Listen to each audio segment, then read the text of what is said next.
নমস্কার বন্ধুরা, আমার ফেসবুকের সমস্ত বন্ধুদের স্বাগত জানিয়ে আমি পদ্মের মাটি কীভাবে তৈরি করা যায় নতুন বাগানীদের সেই নিয়ে একটা ভিডিও দিচ্ছি।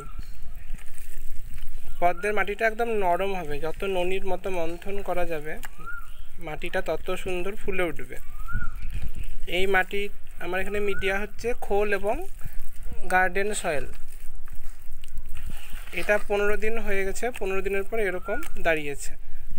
যেমন করে বড়ি দেওয়ার সময় ডালের যেমন পেস্ট করে, কিছুটাও এরকম ধরনের। মাটিটাকে এবার আমি আজকে হচ্ছে 21 তারিখ, আমি মাটিটাকে ভালো করে এবার মুছে নিচ্ছি, মানে হাত দিয়ে ভালো করে মেখে নিচ্ছি। এতে কি যখন টিউবারটা বসাবো, ভেতরে যদি কোনো কিছু থাকে, মোটা কোনো দানা জাতীয় জিনিস এইরকম, এগুলো রাখা যাবে না, এগুলো টিউবারের পক্ষে বাধা সৃষ্টি করতে পারে। আর এর সঙ্গে আমি একটু শিং কুচি মিশিয়েছি।